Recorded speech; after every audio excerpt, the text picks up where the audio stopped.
productivity is not an isolated field. Whatever is creating problems in productivity is also going to be creating problems in the heart or in the emotions, in the soul or the spirit. That problem is not an isolated problem. And then the positive side of that is there's opportunity gaps of providing the solution to other aspects of your life. We're looking for something that's a lot simpler and can scale multiple areas, not just productivity.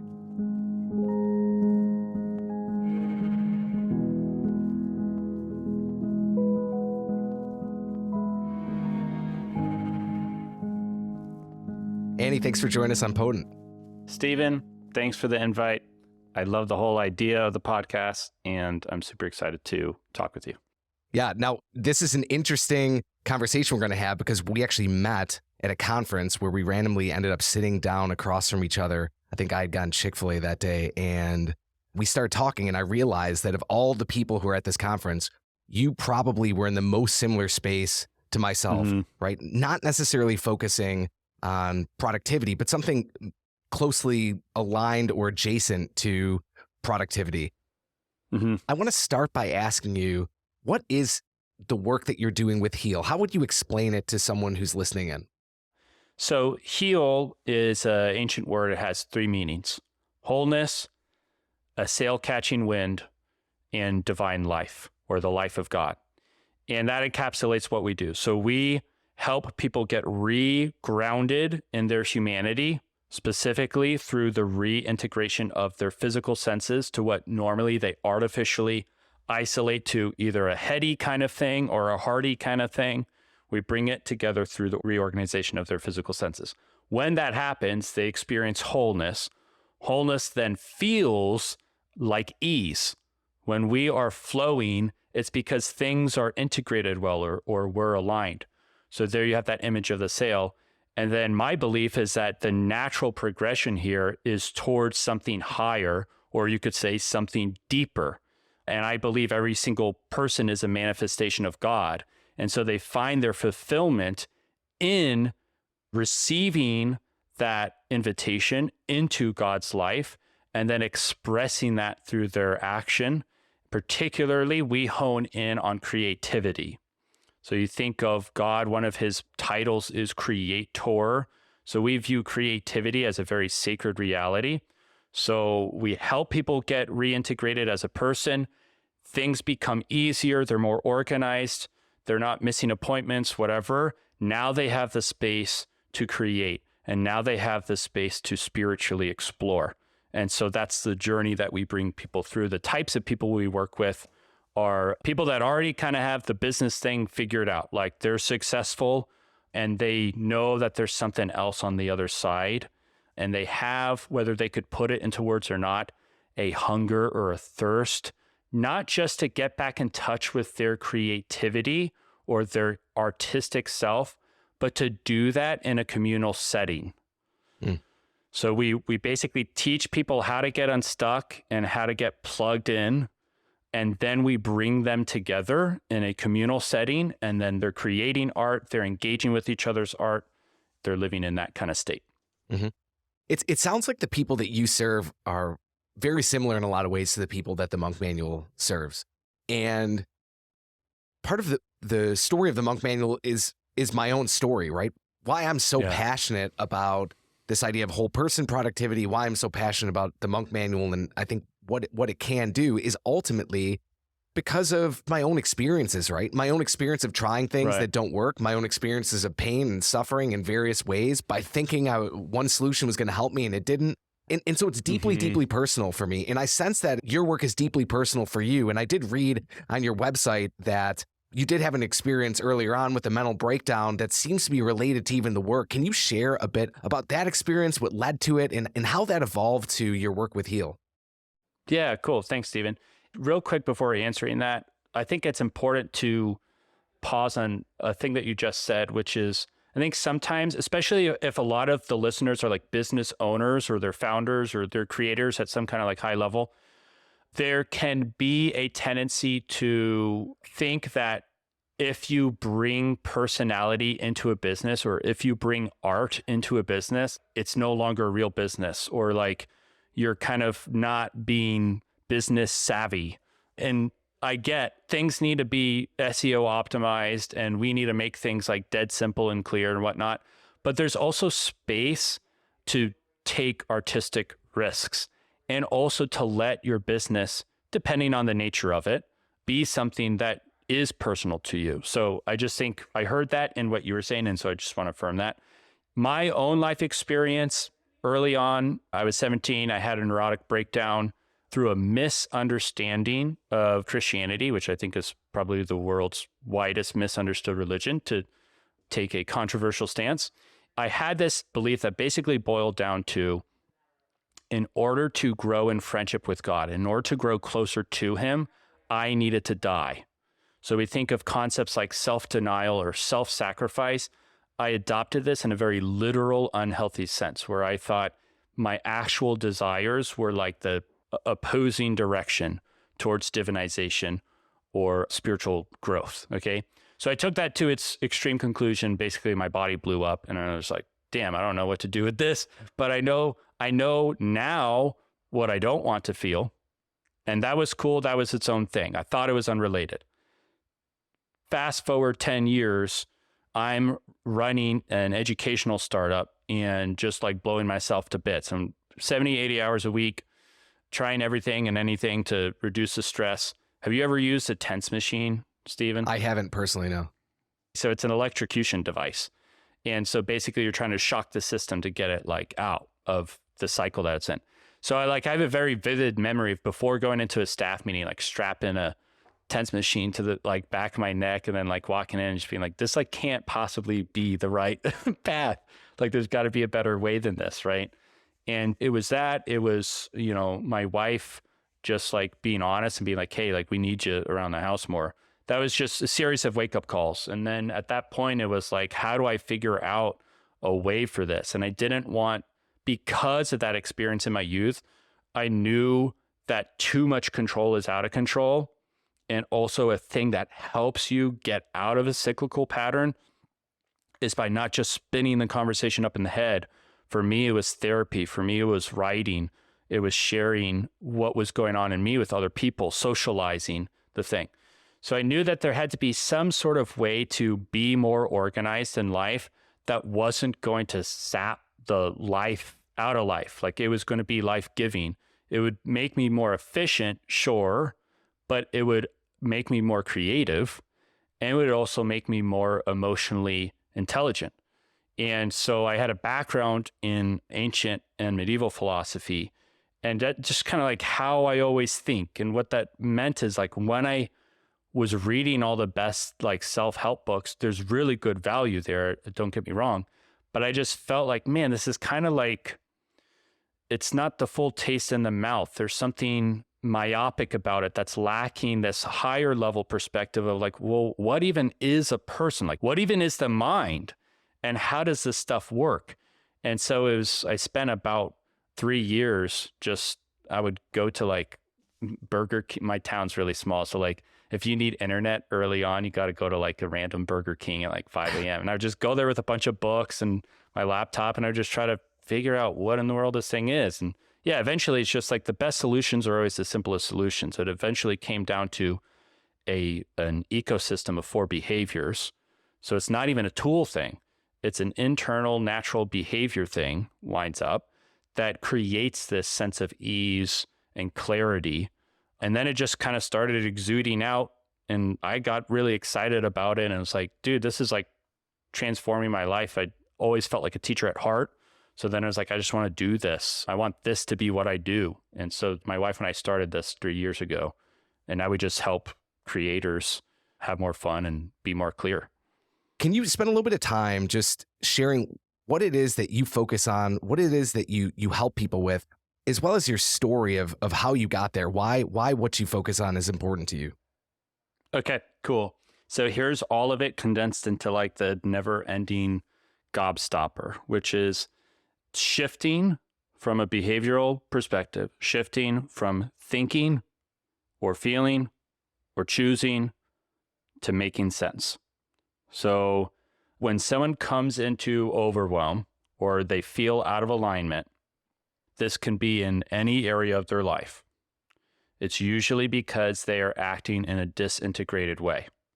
They're not just out of alignment, they're like not integrated. So usually think of things being misaligned, they're all there, but they're just like not in the right order. This is more like they're disconnected, and alignment is connection rather than posture or positioning. And people often, they're doing some kind of work and they feel disorganized or they feel overwhelmed, and they reach for some kind of solution. And often what they're looking for is not where they go to look for it. It's more of an internal game rather than an external game. So what I do is I help people change the quality of their consciousness by reconnecting to their physical senses. Okay. So in a sense, people come to you because they're feeling some level of overwhelm. Maybe it's tied into their work, maybe it's not, but they're recognizing that there's some level of overwhelm. And what you're suggesting is that part of the problem you've recognized is they've gone too much in their heads and are using or imagining that if they just could figure everything out, everything would be fixed. But what you're suggesting is the pathway out, or maybe the pathway through is a different path? Yes. And what kind of path are they on, and where's that path going? So the short answer is yes. And then there's like lots of fun sub-party conversations there. Here's one way to put it. Productivity is not an isolated field. Whatever is creating problems in productivity is also going to be creating problems, we could say, in the heart or in the emotions, or we could say in the soul or the spirit. And so that problem is not an isolated problem, even though most people treat it like an isolated problem.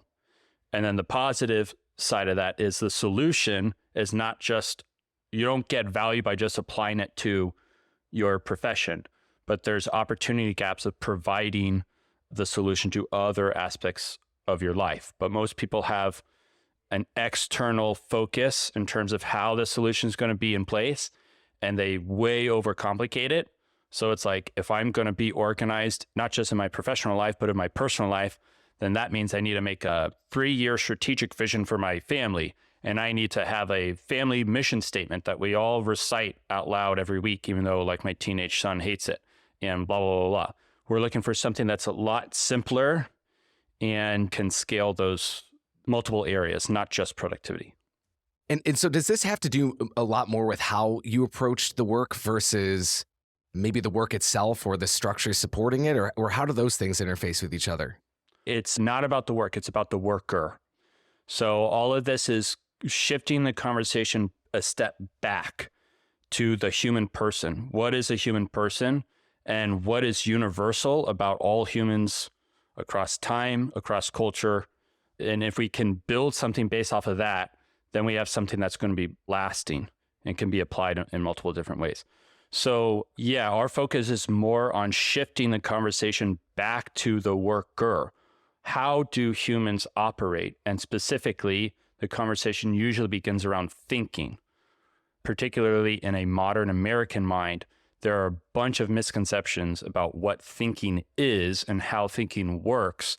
That's the problem all the way upstream, is if you are engaging with the act of thinking incorrectly, then it doesn't really matter what kind of app or planner or method you use. It's still holding stuff that came from a clogged or contaminated source. You could say. So the issue is further upstream. What are some of the common pitfalls that you find in the way people approach thinking? So, well, let's have fun with it in the sense of, if I handed you like a piece of paper and a pack of crayons, and I said, depict thinking, what would you draw? I would draw math. How would you draw math? With symbols? Yeah, okay. So like there's like a plus sign and a minus sign and stuff? Yeah. I would draw or like logic theories maybe, something like that, laying it out in that way. Yeah, okay, cool, sweet. That is somewhat typical. What we often hear is like a thought bubble or the Rodin statue of the thinking man, right? the thread that ties all of those together is it's abstract heavy and it's spatially agnostic. So I can take your math symbols and it doesn't matter, like, it's not about where they are at all. Like I could have the Rodin statue is still the Rodin statue, whether it's in its original location or we pick it up and we move it and we put it in New York City or something like that. And what this exercise is meant to do is to help surface awareness around a gap that we have around the nature of thinking. We tend to approach thinking as a very abstract thing. And the most relevant form to like change the conversation is the phrase common sense. When you look at the history of the phrase common sense, we think of common sense as related to thinking, for sure. Like, oh yeah, that's a common sense idea. But when you look at the actual history of common sense was understood by the ancients and then refined more in the medievals of we have physical senses that connect us with the world. They bring in information and then they are joined together through the common sense. And the common sense is like a combination of consciousness and awareness and then also interpretation. The important thing, though, is that thinking begins with the physical senses. It doesn't begin with words or ideas that are swirling around in the head. And that's enough to get us in trouble at this point. So what kind of questions does that stir in you? Yeah. So what I'm hearing is oftentimes people may be on a path where they're trying to reach a deeper level of potential in their lives. And as such, they can find some overwhelm. They can experience some overwhelm. And what I'm hearing you say is that that overwhelm, in a sense, comes from the fact that we can get lost in the abstractions of thinking in our head and get disconnected from the real, which we come in contact with through our senses. Is that what you're saying? Yeah, they're experiencing overwhelm because they are, to varying degrees, not experiencing themselves. So when someone feels overwhelmed, part of what's happening is they are engaging with some sort of reality in their life as only a part of them rather than with their whole being. So overthinking is an example. Let me recall a specific example to help bring this to surface. Have you ever had, or the listeners probably can relate to this, they have some kind of decision and they just like are like stuck at the decision, and they're not just stuck, but they're like spinning at the decision because the same kind of considerations keep moving and moving and moving around in a circle. So sometimes this is coming in the form of like an email that you know is there, but you're like kind of ignoring, and you're part of you knows why you're ignoring it. Part of you doesn't know why you're ignoring it, whatever. So we had this one guy who had an email in his inbox for 6 months, and it's not because he wasn't thinking about it. He was always thinking about it. It's just he wasn't making sense of it. And so the thing that helped him get out of that little like notch and unlock was getting in touch with his thoughts and helping the conversation move from just all jammed up in the attic to down here. So what does that look like is, well, a lot of the time it looks like writing. When we write something, now we're touching it, now we're seeing it, now we can actually understand the words that are just kind of swirling around in the head. So for him, I led him through a couple exercises that helped him unlock why he wasn't replying to this email. And his whole string of things, like he didn't want to offend this person, but once he wrote down, I don't want to offend this person, then he could realize that that was an emotion that was operating behind the scenes. And then he could also speak to that. Well, actually, by not accepting this invite, I'm not offending the person because X, Y, and Z. But you can't unpack that stuff if it's all packed up in the head. So yeah, you're trying to always bring the conversation back to the whole of the person.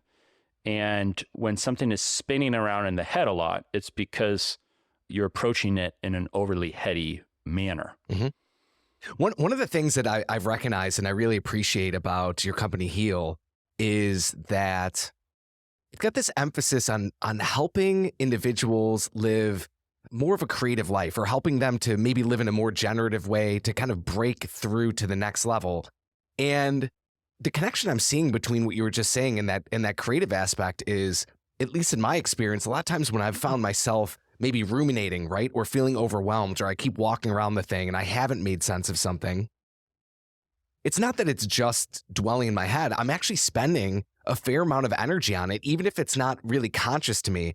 Do you find that when individuals can go and make sense of things in their life, it actually frees up additional creative capital to then maybe break through in new ways, to find themselves, in maybe the best sense of the word, more productive, because they're actually able to apply their energy to things that are more maybe constructive or vital? Mm-hmm. Yeah, without a doubt. And then also a counterintuitive related thing is, if you can unlock out of overwhelm, you get more creative energy. Like, that falls back into place. But also, you want to use the creative energy to help get out of the overwhelm. So by that, I mean, look at the word organization. So most people, sometimes when they get confused or overwhelmed, they're like, I need to organize my thoughts. Okay. And play along for fun. Like, what does it mean to organize one's thoughts? If you had the piece of paper and the box of crayons, what are you drawing at that point? Draw, organize my thoughts. I would probably draw a box, and I would see smaller boxes in the box, and I'd be rearranging them almost like a Tetris game or Legos or something of that nature. Mm-hmm. Yeah. That's actually quite typical, that particular image. We tend to think of organization as grouping or like rearranging or whatever. What most people don't think of is motion or activity. It's usually when things are organized, it's like now they've slowed down, they're in the right place. But the opposite is true. Organization is a life-giving question. It's like, think of organisms. Something is an organism because there's a connection in it, but there's motion, there's life. The same thing is true with us. A common pitfall that I see with people that I work with is they think everything will calm down and the peace will come in once everything has stopped in its right place. Whereas, like, that's the kiss of death. Nicole is a 17th century moralist. He says there's nothing more against nature than uniformity and stillness. There's nothing more against organization except tidiness and stillness. And so often when someone is feeling overwhelmed, it's really actually, they're misdiagnosing the symptom. They're really actually underwhelmed. They're lacking activity, and specifically the right kind of activity. So often there's this counterintuitive thing where, okay, I'm feeling really confused about this thing. I wouldn't possibly be able to take a step forward. And yet if you do take a step forward and you get the body moving, then the thoughts start to fit and fall into place a little bit more. There's a funny phrase that Nietzsche says. He says, my foot is a rider too. And the idea of like, yeah, if I want to think, I don't just like do this or I get the stuff frozen. I get myself in motion. That can also involve taking action, and that can help alleviate the overwhelm, but then also actually be the organization. Mm-hmm. Mm-hmm. I think on a practical level, what I've experienced is a lot of times when people are feeling overwhelmed, something that holds them back from taking action is almost a sense of fear. It feels almost safer staying in one's head and just rearranging things versus acting, because acting is, in a sense, the unknown, right? Mm-hmm. So what recommendation would you have for people who maybe sense like, look, what I'm doing right now is not working. I'm feeling overwhelmed. I'm feeling stuck. But I also am frankly a little scared. Maybe I don't know the right next step. What would you recommend for them? Yeah. So there's a big difference between kind of normal nervousness. You're taking some kind of risk or you're doing some kind of new thing. And so it should, what is feeling like fear there is really just natural feelings of growth. That's one kind of thing. There's another kind of thing, like the word haunting brings out a very different kind of feeling and color. So if we're talking about someone who feels haunted around taking action about something, then the most helpful thing is applying the idea of making sense, that is bringing the physical senses in, but pivot more in the direction, we could say, of the emotions. So one step back, the model we use is head, hands, heart. You want alignment in those three things. You find alignment through integration of the human person, primarily through the physical senses. Okay. But disintegration can happen in kind of three big areas. There's more areas, but what we specialize are these three areas. You could think of it as the intellect, or what we might think of as the mind or thinking. You could think of it as the heart, or the emotions or affections, or you could think of it as action, or the will, or the hands. So what I'm hearing in that question is, this is someone who the primary gap is not an intellectual one, and it's not an action or will one. Primarily, it's an emotional or affective one. And by affective, I mean the affections. When that is the case, there's a particular method that we use for clearing up the emotions. And I could give the short of it and then maybe a story to make sure that it doesn't feel too abstract. When someone is experiencing a recurring, we could say haunting kind of feeling, they have not fully experienced the thing that is creating that haunting. Usually there are a handful of specific stories of experiences in their life that they went through in both a shocked state or under not fully developed state. They're young, usually between 6 and 12. And so they went through a thing, they felt a certain way, then that feeling turned into a meaning. And that meaning was installed in them and is going to run until it is able to be seen and brought out into the light. So when I work with someone and it's becoming clear that the barrier or the obstacle is in the heart rather than in the head, then we start using the emotions as a breadcrumb back to these moments. Okay. So what is it? What do you feel? And that's helping them incarnate the feeling into words. Where in your body do you feel it? Usually they haven't thought about that. And that starts to spatially locate the thing. And then when was the first or worst time you felt that? And usually then they look up and to the left because it's changing wires. People can sometimes get to that, but then usually what they do is they just talk in circles about this painful story that's always held them back in their life. And as long as they're just talking in circles, they're secretly doing this, like just cram it all up in the head kind of thing. You want to get the story down in paper. You want to read it out loud so you can hear it and feel the vibrations in your body. And you want to breathe through it. You want to breathe slowly so that you're re-experiencing the story in a down-regulated state rather than in a super stressed out fight or flight state. And what this does is you call the bluff on the meaning of this experience in your life. So one quick example, one person came to me thinking that he was experiencing work-life imbalance. Okay, and this guy is basically a very successful salesperson and would come home and he had a couple kids and the kids would be like, wanting to show him something cool from the day or like tell him about a fun adventure. And he'd be like, oh, that's great, son. Like, cool. And eventually his wife was like, you are not here. Like, this is not cool. You're not present to me and you're not present to them.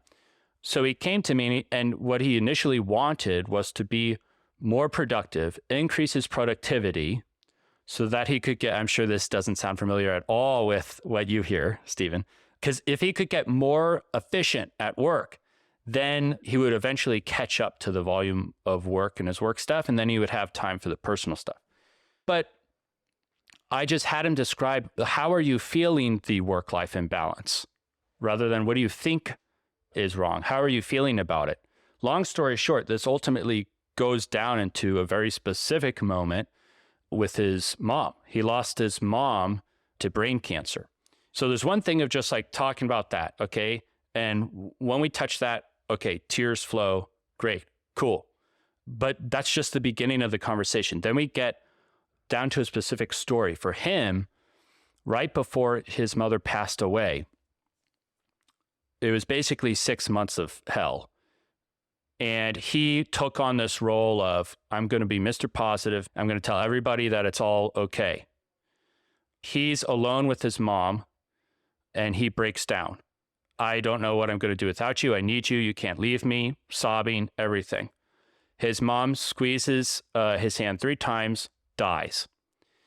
And that moment embedded a specific script, a specific story that was operating behind the scenes for him that he did not know until we got it out on paper. And what it ultimately boiled down to was, I'm ashamed because my last moment with my mom was selfish. Now, once he could see that in words, now he had an opportunity to question whether it was selfish to express emotions to a mom. And what mom would be mad at a son sharing a feeling with her? So what that allows us to do for him is then see there's a bigger issue. There's a history, and there's more specific stories of me thinking that to feel something is bad. Now, if you don't go down that route, like you're just going to keep kicking the ball down the field and give this guy more tricks and hacks and whatever, and he's going to keep achieving at a higher and higher level, and therefore perpetuating this lie that as long as I keep achieving stuff and not feeling things, then it's going to be okay. I love that so much, partly just because that feels so true to my own experience, my own growth. And I've actually worked with a therapist for about 7 years, right? And what's fascinating is virtually everything that has to do with my own growth has to do with bring something unconscious to consciousness, right? So that you can go and rewrite it. Because in a sense, what ends up happening is a lot of times these things operating in the background, it's like culture, right? When you're in a culture, you're not even aware of how culture is operating. You're just in it. You don't wake up one day and see like, hey, this is maybe the problem. You do when the change is happening. Like right now, right? There's a lot of talk about things like social media. There's a lot of talk about things like AI, but that's just because that's the immediate change. We don't question the changes that were made 800 years ago. For example, with something like productivity, we don't question changes that were made 500 years ago. We just take them. We take for granted these things. And on that same point, I see time and time again with my own clients that I work with in coaching, in that it's really never the case that what someone thinks is the problem is the actual problem, right? Because the problem is usually not conscious to them. I'm personally a big believer that if the problem was really conscious, they probably could have figured it out in some way, or they could have made sense. And so it lurks in the background, and that's why it's so difficult to get rid of. I want to ask a follow-up question on this, because I feel like you did a really great job just explaining how for some people they might get trapped in more of that heart space or that emotional space, or maybe that's the thing that's holding them back. And hopefully people who are listening can recognize, or at least explore, if that's something that is something they might want to dive into more. And maybe that's a place where they could experience a greater feeling of maybe liberation or just flourishing if they were to go and delve into that space.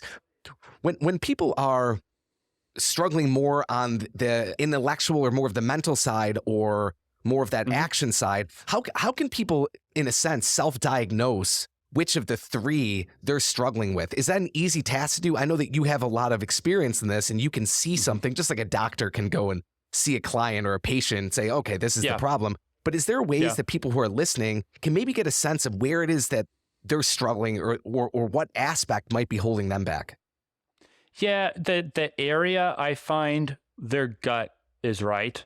It's more the what does healing look like in that area that starts to become a little bit counterintuitive. And then you benefit from another pair of eyes, which, like, especially because we're just talking about achievement or productivity, or you know, even like the subtitle of this podcast with success in it, it's an important moment to like pause and be like, okay, the goal isn't autonomy.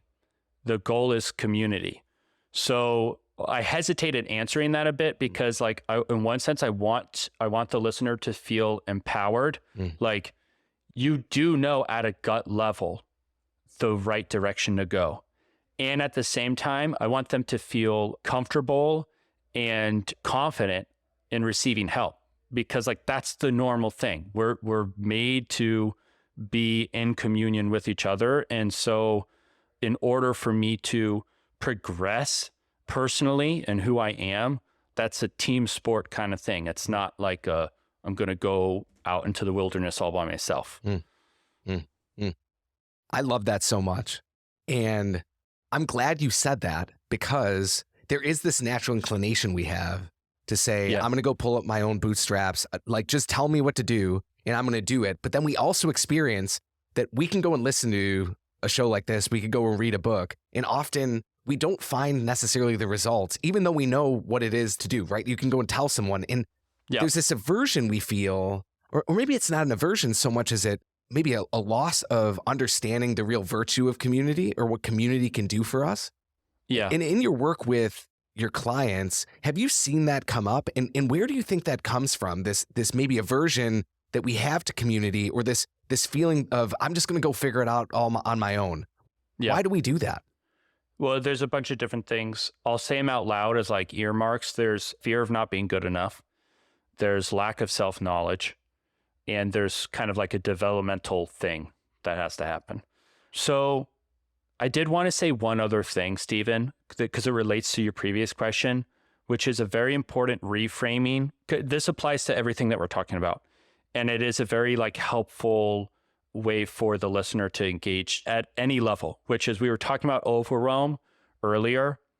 And then you said something that made me think of this. I can't remember what it was, but overwhelm is often felt like there's no answer to this thing.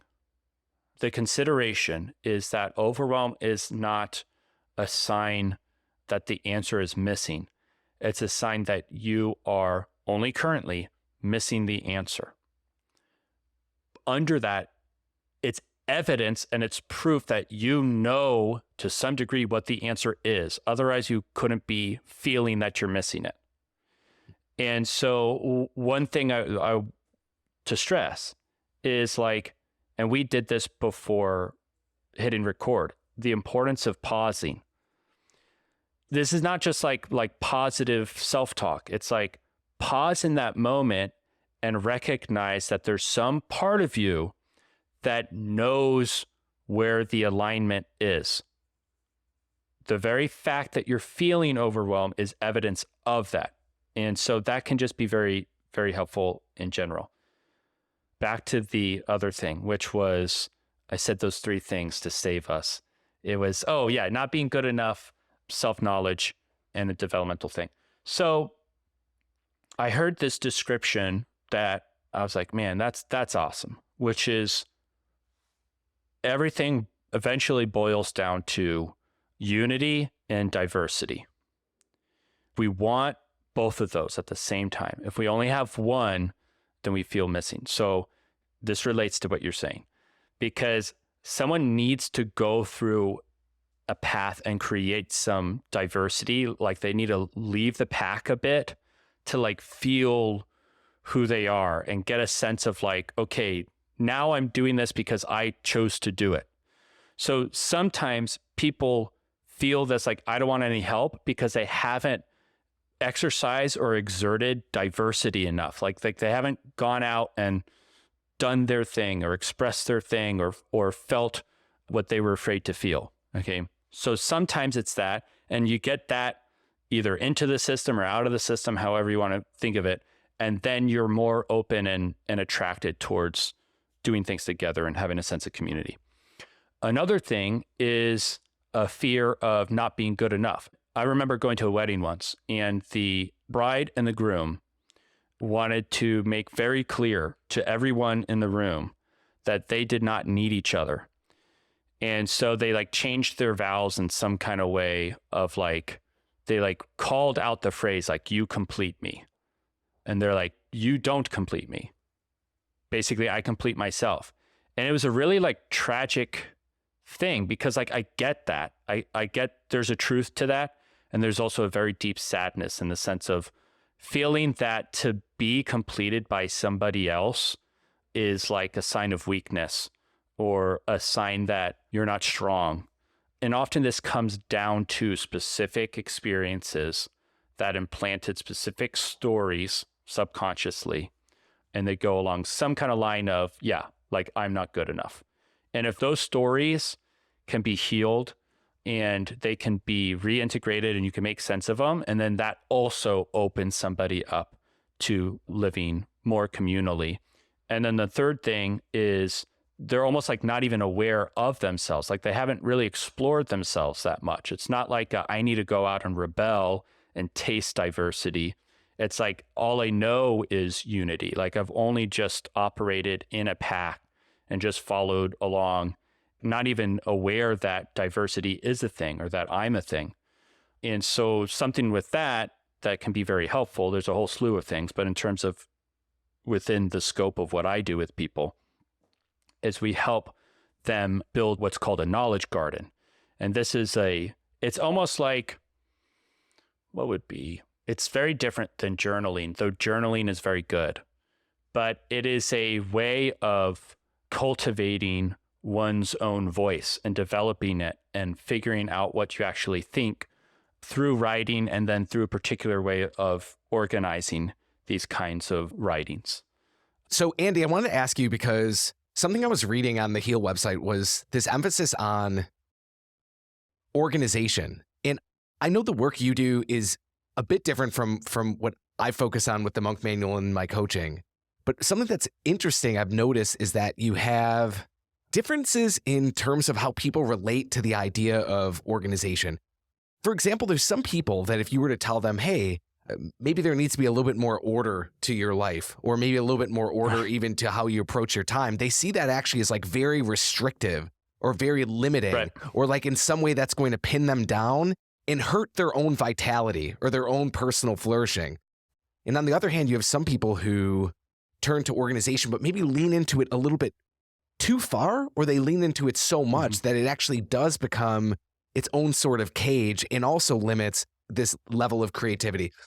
For people who maybe are struggling to make sense of the role of organization and order in their lives, what would be an appropriate or a helpful maybe way of looking at order? What is the right balance there?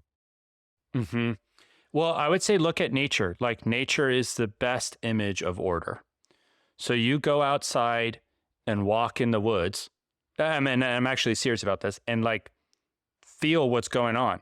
It's a very ordered environment, and there's like random leaves on the ground over there, and there's like this thing's not perfectly symmetrical, and like, but it's alive and it feels right and it's reinvigorating.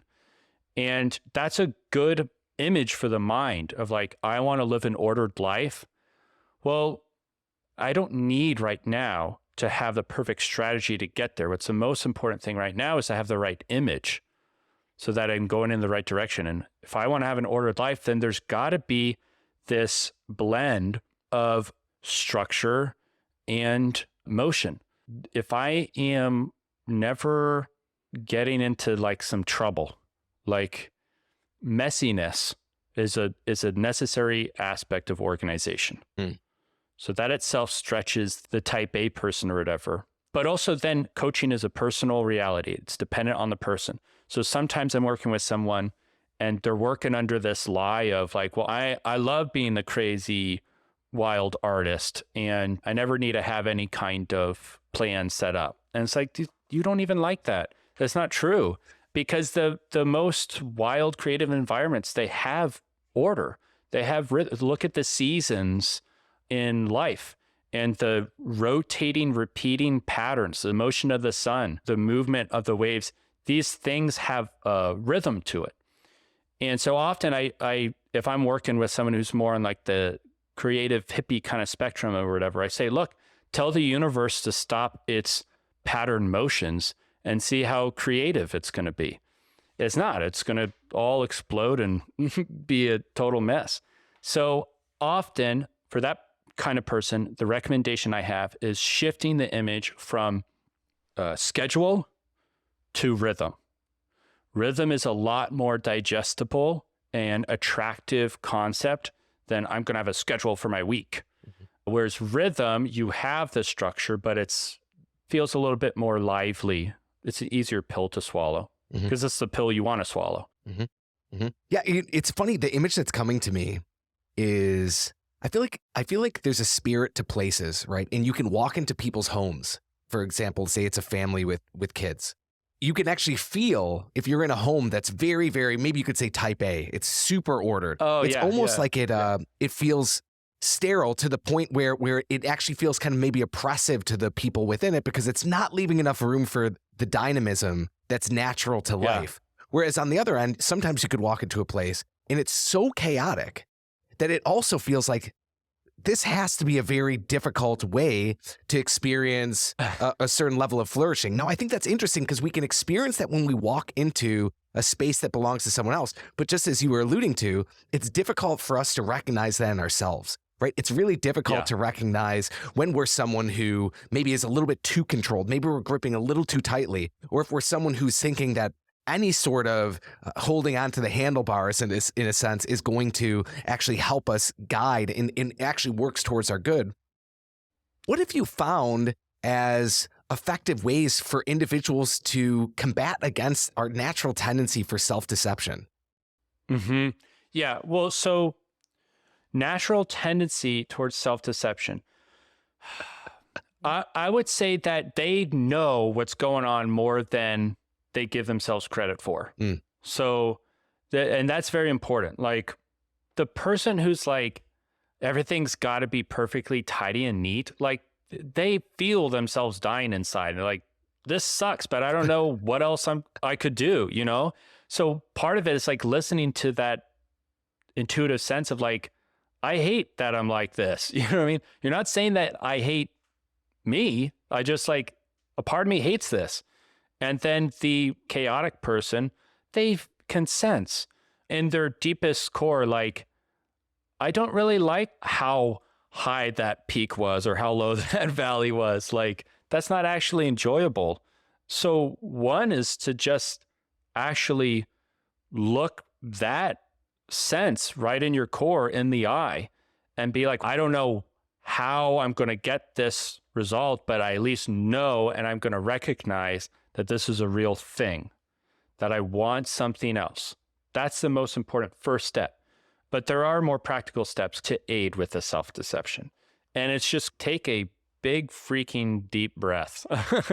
Because part of what's happening is you can't change behaviors if you're not present. Take a breath and try to see if you could laugh about something, because that'll change up how you're locked into a thing. We do a goofy thing where, I don't know if you can see it, but I've got, my cactus plant over there is totally blitzed. Like it is dead. I haven't watered that thing in a very long time.